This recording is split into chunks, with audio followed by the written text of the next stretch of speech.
애플 실적 충격 지속, 아이폰 15가 실적 돌파구가 되어줄 수 있을지 오늘 이슈에 대해서 살펴보겠습니다. 네, 얼마 전에 이제 미국 시장도 워낙 실적 시즌이 다가오다 보니까 애플도 실적을 발표했습니다. 근데 실적이 발표된 다음에 굉장히 주가가 좀 급락하는 모습을 기록하기도 했었는데 이제 실적 전반적으로는 나쁘지 않았는데 역시나 아이폰에 대한 우려감들이 조금 있었던 것 같아요. 저희 실적부터 짚어볼까요? 네, 애플의 2분기 매출이 818억 달러로 나왔고요. 또 순이익은 주당 1.26달러 수준으로 2분기 실적이 발표가 됐습니다.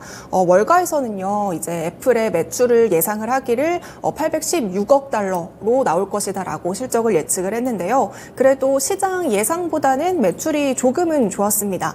하지만 작년 동기와 비교하면 매출 같은 경우에는 1.4%가량 줄었고요. 이번에 매출 영향도 애플의 주력이라고 볼 수 있는 뭐 아이폰 이쪽에서 매출이 좋았던 게 아니라 광고라던가 금융 같은 그 서비스 쪽 사업이 한 8%가량 성장하면서 이 매출을 이번에 좀 뒷받침해주는 모습들이 보였습니다. 스트리밍 음악이라던가 뭐 TV 또 앱스토어 이런 쪽에서 유료 구독자들이 많이 늘어나면서 하드웨어 제품에 대한 의존도를 이번 실적에서 어느 정도 낮췄다라는 것을 우리가 확인을 할 수가 있고요. 하지만 여전히 또 애플의 주요 매출처가 80% 이상을 차지하고 있는 게 또 아이폰이라던가 그렇죠. 컴퓨터라던가 다양한 뭐 아이패드 이런 것들이다 보니까 모두 다 작년 동기와 비교해서 굉장히 판매량이 많이 감소를 했습니다. 애플의 최대 매출 지역이 미국입니다. 미국에서 전년 대비 한 5.6% 정도 감소한 것으로 이번 실적이 집계가 됐고요. 또 아무래도 미국에서는 경기 둔화와 또 금리 인상으로 인해서 이자 비용이 높아지면서 소비 지출에 대한 여력들이 감소하기 시작했습니다. 그러면서 아이폰과 같이 여러 가지 기기들의 교체 주기가 점점 늘어났다라는 것도 이번 실적 부진에 영향을 준 것 같고요. 또 이제 아이폰, 스마트폰 이런 교체 주기도 점점 각 나라마다 길어지는 모습들이 보여지는 것 같습니다. 이제 북미 쪽 스마트폰 시장이 좀 둔화가 되면서 매출이 많이 줄었는데요. 그나마 이제 인도 쪽 또 이제 신흥국 쪽 이쪽에서 판매가 많이 늘어나면서 감소폭이 2%대로 그쳤다라는 것도 확인을 할 수 있습니다. 그리고 맥 컴퓨터 역시 이제 PC 시장이 아무래도 점점 줄어들다 보니까 웨어러블 그 PC 시장도 역시나 한 1년 사이에 7%가량 줄었고요. 또 아이패드 쪽이 가장 저조한 실적을 보였는데 이쪽에서는 한 20%가량 약세를 많이 보였습니다. 그래도 이제 반면에 애플워치라던가 뭐 이거 에어팟 이쪽 웨어러블 이쪽에서는 중화권 쪽에서 역대 최고 매출을 기록하면서 전년 동기 대비 한 2% 정도 증가했지만요. 여전히 시장 예상보다는 못 미친 실적이었고요. 그래서 이제 2분기 실적이 발표가 되고 이제 3분기 실적에 대한 전망들도 나오고 있는데 3분기 역시 2분기와 좀 비슷하게 나올 것이다라는 전망이 나오면서 이번에 애플의 실적 발표 이후에 주가가 많이 떨어졌고요. 그동안 이제 올해 들어서 애플이 한 주가가 50% 정도 상승하면서 시총 3조 달러도 이제 돌파했지만 이번 실적 발표 이후에 지금은 한 2조 8천억 달러에서 시총이 줄어들었습니다. 네, 그렇군요. 확실히 좀 실적에 대한 부분을 자세하게 뜯어보니까 아이폰이라든지 모바일 컴퓨터라든지 여러 가지 이제 핵심 제품들의 매출이 좀 감소했다는 점이 좋지 않았던 것 같습니다. 이쯤 되면 살짝 궁금한데 연희님은 뭐 애플 제품 쓰시나요? 네, 이것도 이거고요. 이것도 아이폰도 저 거의 다 이제 애플 제품을 쓰는 것 같은데 흔히 이제 앱이라고 부르는. 이게 아무래도 연동이 잘 되다 보니까 핸드폰도 20대 중반부터는 계속해서 아이폰만 계속 사용하게 되는 것 같아요. 아무래도 이제 충성 고객들이 굉장히 많은 것 같아요. 이제 같이 플랫폼 클라우드로 해가지고 연동이 되다 보니까 애플 제품 한 번을 쓰시면 이제 거의 다 애플 제품으로 이렇게 세팅을 하시는 것 같은데 저도 스마트폰을 이제 아이폰을 쓰고 있는데 제가 쓰는 게 지금 10일이거든요. 그러니까 정말 교체 주기도 많이 길어진 것 같아요. 네.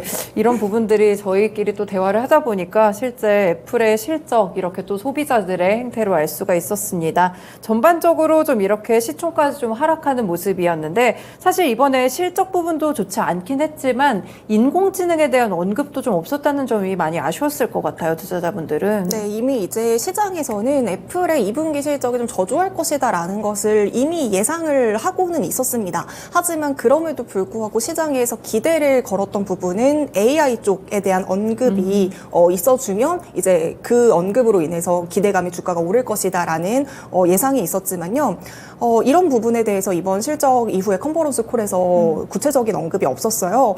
왜냐하면 이제 이 부분에 대해서 기대를 걸었던 이유 중 하나는 이미 뭐 알파벳이라던가 마이크로소프트라던가 AI 쪽 수요가 급증하면서 이번에 실적이 또 시장 예상치를 웃도는 부분들이 네, 많았었거든요. 그쵸. 그래서 이제 애플의 경우에도 지금 AJAX라고 해가지고 자체 생성형 ARE를 개발 중이다라는 내용들이 지금 보도가 되고 있는데요. 이번 실적 컨퍼런스 콜에서는 그냥 이쪽에 대해서 신제품이라던가 신기술을 발표를 한다라기보다는 그냥 AI를 펀더멘털 핵심 기술이다, 아니면 AI가 애플이 만드는 모든 제품에 앞으로 탑재가 될 것이다, 이런 좀 일반적인 수준 또 원론적인 이야기만 한 부분들이 또 투자자들에게 실망으로 연결이 된 것 같습니다. 아직은 또 이제 시험 단계로 알려져 있어서 구체적인 언급을 하지 않은 것으로 네. 예상이 되고 있고요. 아마 내년쯤이 되어야 AI 신제품에 대한 구체적인 언급이라던가 발표를 할 것으로 예상이 되고 있습니다. 이전에 이제 보도를 통해서 좀 알려졌던 애플 GPT라든지 이런 구체적인 내용들이 담겼다면 좋았을 텐데 아무래도 좀 개발 중이다 보니까 조심스러운 면모가 있어서 이번 실적 때는 언급이 없었던 것 같습니다. 일단 보면은 그럼 앞으로의 모멘텀들에서는 뭐 아이폰 15 출시가 가장 좀 클 것 같은데요. 이번에 좀 역대급 업데이트다 뭐 이런 기대감도 있는 것 같아요. 아이폰 15 어느 정도의 뭐 사양이나 이런 것들이 밝혀졌을까요? 이번에 이제 아이폰 쪽의 판매량이 부진하다 보니까 이제 9월 중순쯤에 아이폰 15가 판매가 될 것이다라고 이제 예상이 되고 있는데, 그래서 애플에서는 이번에 새롭게 출시된 시리즈에 대한 흥행이 굉장히 절실할 것으로 보입니다. 지금 내부 소식통에 의하면요, 지금 아이폰 15 시리즈가 9월 12일이나 13일쯤에 공개가 되고 사전 주문이 15일부터 시작이 될 것으로 예측을 하고 있는데요. 말씀해 주신 것처럼 지금 아이폰 15 같은 경우에는 대규모 업데이트가 예정이 되어 있다라고 합니다. 일단 여러 가지 매체들을 통해서 공개된 내용들을 좀 종합해 보면요, 이번 아이폰 15 시리즈는 화면 베젤이 기존보다 한 3분의 1 정도 가량 얇아졌다라고 하고요. 또 기존의 스테인리스 스틸보다 훨씬 더 가볍고 단단한 티타늄 소재를 이제 이렇게 프레임에 적용할 예정이라고 합니다. 이 티타늄 소재를 사용하는 것은 이제 최초로 사용을 하는 거라고 하고요. 또 카메라 성능도 당연히 대폭 개선이 되고 배터리 성능도 대폭 개선이 됐다고 합니다. 이를 비롯해서 지금 아이폰 화면 상단이 이렇게 M자 형식으로 되어 있어요. 그래서 뭐 M자 탈모다 이런 식으로 맞아요. 놀림도 많이 네. 당하는 부분들이 있었는데요. 이번에는 전 제품군에서 이 M 모양의 모양을 다 바꾸고 이제 다이내믹 아일랜드로 이번에 기능을 다 적용할 것이다라고 이야기를 하고 있고요. 이제 또 이야기가 나오고 있는 부분이 아이폰 최초로 그 충전 잭을 USB 그 C형 단자를 사용할 것이다라는 이야기도 함께 나오고 있습니다. 과거에도 애플이 이렇게 대대적으로 업그레이드를 했을 때마다 판매량도 자연스럽게 증가했던 부분들이 있었거든요. 그래서 이번에도 대대적인 업그레이드를 통해서 아이폰 15 시리즈가 좀 많이 팔릴 것이다라는 기대를 가지고 있는 부분인 것 같고요. 더불어서 좀 긍정적이라고 할 수 있는 부분은 지금 대략 한 2억 5천만 명의 사용자들이 아이폰을 최소 4년 이상 사용을 하고 있다라고 합니다. 그래서 여전히 교체에 대한 수요도 잠재되어 있다라고 볼 수가 있고요. 네. 이번에 대대적인 업그레이드로 인해서 기기 변경 요구를 좀 자극을 시킨다라고 한다면 이 교체 수요를 아이폰 15 시리즈에서 흡수를 할 수 있을 것으로 보이고 있고요. 다만 이제 그런 얘기가 항상 나오고 있었잖아요. 아이폰은 짝수 시리즈는 괜찮은데 홀수가 나올 때마다 그런 이야기 맞아요. 있죠. 그 네. 홀수의 저주라고 해가지고 아이폰은 홀수는 좀 별로다 이런 항상 이렇게 반복적으로 일어났었는데요. 이번에 좀 대대적으로 업그레이드를 한다고 하니까 아이폰 15 시리즈는 홀수의 저주를 무사히 넘길 수 있을지는 출시가 되고 또 사용자들의 입소문을 통해서 우리가 조금 더 지켜봐야 될 것 같습니다. 교체 수요랑도 좀 관련이 있을 것 같네요. 뭔가 이번에 아이폰 15가 출시가 됐을 때 말씀 주신 부분들이 여러 가지가 좀 변화가 있을 텐데 과연 시장에서는 어떤 평가를 줄지 좀 기대가 됩니다. 일단 아이폰 15 시리즈 발표를 좀 앞두고 있는데 9월인가요? 발표를 한다고 하더라고요. 일단 내부에서는 비관론도 있고 낙관론도 있고 의견이 좀 엇갈리는 것 같아요. 어떻게 보세요? 네, 실적 발표가 끝나고 이제 아이폰 15 시리즈도 출시가 되고 이걸 앞두고 앞으로의 3분기, 4분기, 하반기 쪽의 실적에 대해서 월가 내부에서도 비관론과 낙관론으로 약간 나뉘고 있는 모습들이 보이고 있는데요. 일단 애플을 우려하고 있는 의견입니다. 일단은 가장 첫 번째로는 스마트폰 시장에 부진이 계속 이어지면서 이제 스마트폰 시장의 한계에 다다랐다라는 게 이제 첫 번째 우려스러운 점인데요. 8분기 연속으로 지금 스마트폰 시장이 계속해서 부진을 이어가고 있습니다. 올 2분기 전 세계 스마트폰 출하량이 총 2억 6,590만 대였는데요. 1년 전 같은 기간과 비교해서 한 9.5%, 한 10% 정도 감소한 수준이고요. 또 샤오미라던가 삼성전자라던가 애플 모두 10% 이상 이번 2분기에 출하량이 감소되었다라는 것을 확인을 할 수가 있습니다. 스마트폰 시장이 침체가 되다 보니까 당연히 뭐 메모리 반도체라던가 디스플레이라던가 뭐 각종 센서, 카메라 렌즈 관련 기업들도 함께 영향을 미치고 있는데요. 지금 퀄컴의 경우에도 이제 이번에 실적이 발표가 됐죠. 퀄컴도 이제 주력이 휴대폰 사업 중 하나인데요. 주 고객사가 화웨이랑 또 애플입니다. 그런데 스마트폰 출하량이 줄어들면서 퀄컴 역시 올 2분기에 매출이 전년 동기 대비 한 23% 정도 감소했고요. 순이익은 52% 정도나 급감했습니다. 앞으로 애플이 그 핸드폰에 들어가는 메모리 칩을 자체적으로 개발해서 퀄컴 거를 사용하지 않겠다라고 이제 발표를 앞두고 있는 만큼 앞으로 퀄컴의 이익적인 측면도 조금 더 어려워질 것으로 전망이 되고 있습니다. 이렇게 스마트폰 시장이 굉장히 부진을 겪고 있는 가운데 지금 뱅크 오브 아메리카의 한 애널리스트는 미국 쪽에 있는 스마트폰의 교체 주기가 길어진다는 점, 미국 시장에서 부진이 계속되고 있다라는 점, 이런 것들을 좀 꼽으면서 애플을 우려를 하고 있는 모습들을 보여주고 있는데요. 아직 이제 확실하게 정해진 건 아니지만 지금 얘기가 나오고 있는 건 아이폰 15 시리즈의 가격이 지금 평균적으로 한 $100에서 $200 정도 인상될 것으로 보여지고 있습니다. 지금 미국 쪽에서는 지갑이 닫히고 있는 상황인데 과연 이 높은 가격대의 아이폰을 살 수 있을지, 이 신제품의 효과가 과연 긍정적일 수 있을지는 의문이다라고 이야기를 한 바가 있고요. 더불어서 이제 올해 공개됐던 비전 프로가 얼마 전에 공개가 됐잖아요. 이것도 지금까지는 딱히 성과가 없습니다. 올해 출하량이 한 100만 대 미만으로 예상이 되는 가운데 이런 비전 프로에 대해서도 매출의 수익에는 크게 기여하지 않을 것으로 보고 있는 시각들이 많습니다. 네, 일단 비관론부터 좀 들어봤는데요. 이제 말씀 주신 대로 스마트폰에 대한 것들이 사실 뭐 댓글창에도 있지만 이제 뭐 핸드폰이 좋아지면 얼마나 더 좋아질 수 있을까, 이런 기대감도 조금 저조해지는 것 같아요. 확실히 저희 폴더폰 세대에서 또 스마트폰으로 넘어갈 때는 굉장한 기대감들이 있었는데 이제 웬만한 기능들은 다 편하게 쓰시니까요. 그리고 이제 업그레이드가 돼도 제가 좀 약간 기계치다 보니까 뭐가 업그레이드 됐는지 사실 저는 잘 그거를 체감을 못 하겠더라고요. 그냥 항상 사용하는 기능들만 사용하다 보니까. 그렇죠. 아무래도 그러다 보니까 최신 기술에 대한 기대감도 약간 좀 떨어지는 것 같습니다. 계속 언급이 되고 있지만 스마트폰 교체 주기가 길어지고 있다는 점도 전반적으로 이제 비관론 쪽에 좀 더 무게를 두고 있는데요. 그래도 좀 낙관론을 들어봐야겠죠. 좋은 긍정적인 사이드는 어떤 게 있을까요? 이제 낙관론의 입장에서 교체 수요의 관점을 다시 한번 체크를 해볼게요. 앞서서 이제 4년 이상 사용했던 아이폰 유저들이 한 25% 수준이다라고 말씀을 드렸는데요. 어쨌든 오랜 기간 교체를 하지 않고 사용을 했던 것만큼 아이폰 15 시리즈의 교체 수요는 조금 더 강력할 것이다라고 전망이 되고 있고요. 오히려 이번에 시리즈 가격들이 인상이 된다라고 한다면 수요가 많으니까 전체적인 매출에도 긍정적으로 영향을 미칠 것이다라고 보고 있고요. 또 지금 애플은 프리미엄 쪽 스마트폰의 시장 주도권을 가져가려는 움직임들을 보여주고 있습니다.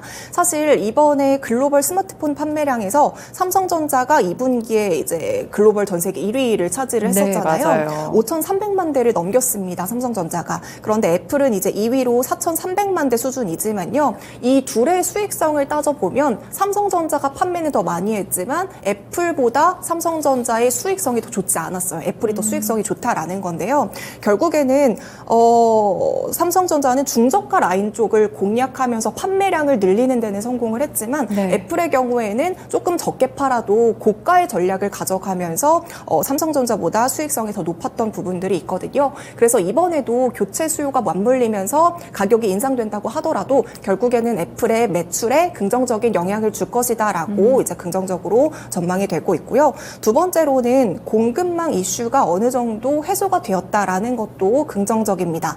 작년에는 이제 아이폰 14 시리즈가 출시가 되고 공급망 이슈가 어느 정도 있었습니다. 그래서 공급망 이슈에 따른 그 물량 부족에 시달리면서 제품을 제때제때 공급할 수 없었다라는 것도 판매량에 약간의 영향을 줬지만요. 지금은 작년과 비교해서 어느 정도 공급망 이슈도 해소가 된 상황입니다.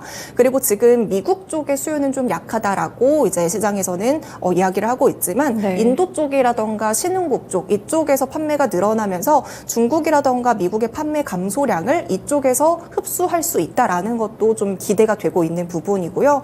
또 이제 아이폰 신제품이 출시가 되고 지금은 이제 뭐 아이들 방학 기간이기는 합니다만 네. 이제 9월쯤이 되면 다시 아이들이 신학기를 시작하는 시기입니다. 이때 다시 태블릿이라던가 PC에 대한 수요도 회복이 되면서 실적이 개선될 것이다라고 이제 두 번째로 긍정적으로 보여지고 있고요.